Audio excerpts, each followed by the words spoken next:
I got a predator problem, and today I'm gonna fix it. Actually, probably tonight. We'll take care of the issue tonight, but right now I'm gonna do some things to make it more difficult for predators to get at our birds. Let me show you what the problem is. As you may know, our standard setup is pretty heavily guarded with latches everywhere that are like the security type, so they have to be moved like that. So nothing's gonna open that. That's not a human. And also inside there is a screen on the inside of the window, so nothing can come through the screen either. Everything is fenced in. We have this 1-inch net, hardware cloth all the way around. Same thing, latches. And even the wire is buried in the ground, and it flares out about 1.5 feet away from it. So nothing's gonna dig under it or get in that way. It was actually with these hutches right here. And you can see we had some problems last night. A pheasant is pretty badly injured. What happened is a raccoon was able to climb up the legs and reach in through the wires, probably from here, but also it looks like he came from underneath. So it looks like he was able to come underneath with his claws and grab enough of the bird, yeah, she's in there now, to rip some pieces and cause some pretty bad injuries. Because these animals that are in here, the birds, they're really not used to being attacked from underneath. They're confused, it's dark, they don't seem to move out of the way. So this is the cage that's most susceptible. I'm going to take an extra panel and put it underneath. That is going to make a gap between the inner panel and the outer panel, meaning something can't reach in with its fingers, because the fingers will not be able to reach across both of these screens. So we're going to do it pretty quick and easy here. Find out the width, and we'll cut it right there.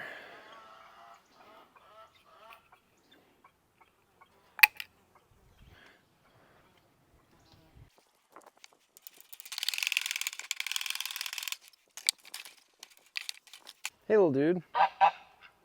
All right, this is gonna be kind of tricky because there is currently an occupant in here, and she was the one attacked by the coon. So we'll try to be gentle. Okay.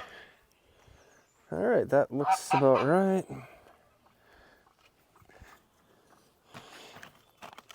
This next step is gonna be kind of hard to see, so I think I will get things put together and then we'll take a look.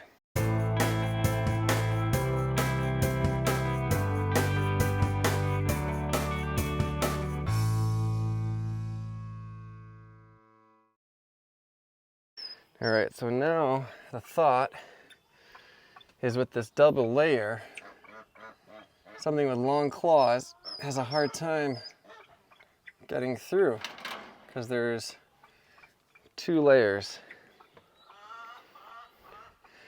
This cage also, oh man, not my blood.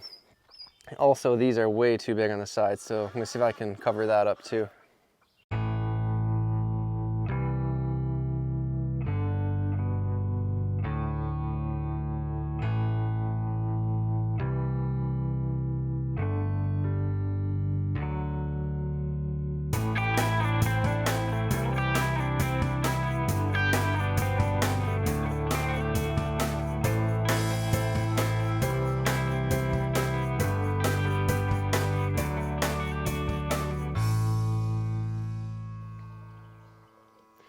Okay,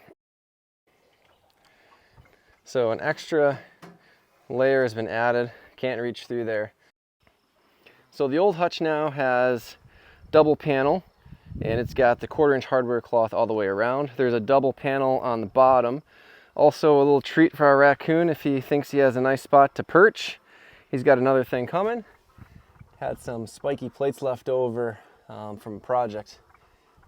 So we'll just test those out until the chicken boss yells at me and says we can't have sharp things down here, but we'll leave them for now. Again, no one's bothered Pheasant Mama.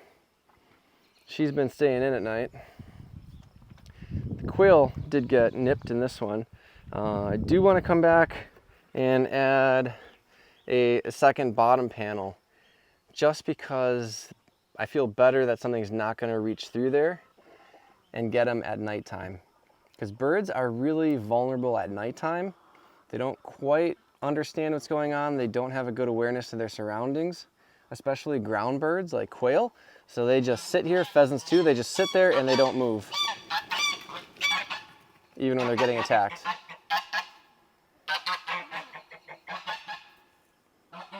Yeah, if we could just train you guys to take care of the raccoons. I don't think a raccoon would mess with you. This is the raccoon trap. It has 2 stake loops, but we're going to chain it around something instead. And you can see there's a big spring. All right, let's set it. And now it's set. You can see the little trigger there. If you take a look on the inside, it's hard to see, but there's the trigger and the marshmallow is crammed behind it. When they reach their paw in to pull the marshmallow out, trigger goes off and I get their paw. And they can't get away. At least that's the plan anyway. All right, both traps are set. Right in front of the coop. And then there's a camera right up here. So we will find out tonight what happens. After 2 nights, I abandoned marshmallows as bait. The raccoon ignored the bait and climbed all over the center hutch, the one that previously had the wire where he could fit his paws through. I chased him off and treed him. Despite my best efforts, I couldn't find him in the canopy. Before heading in, some moist cat food was used to bait the traps, and the traps were positioned under the hutches. Within the hour, he returned and was immediately caught in a trap. I got the alert on my phone that motion was detected on camera and headed out to sort things out. The raccoon will not be returning. Hopefully, this is the end of our raccoon problems.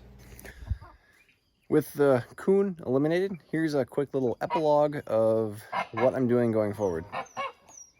All of the hutches now have this double floor. So there's a wire on the bottom side and the top side. That way little paws can't reach through and hurt the pheasants or chickens, quail, whatever's inside. I got rid of the strong tie spiky metal strips. They weren't really doing anything. Again, this is what the wire was like, and paws can reach way in with this. That's why this has all been upgraded. We continue to use motion activated cameras. They're pretty easy to move around. What I've done with the base is attached a metal washer so I can use magnets, and I put these metal tabs up all over the place. That way I can very easily move the cameras around to different spots. And for now, the traps are just going to live in here until we have a need for them. We lost 4 quail and have 1 injured ringneck pheasant that will survive. That was the cost this time, and because of it, we've made upgrades, so we're more prepared for the next time. Well, thanks for watching, and in this case, good night.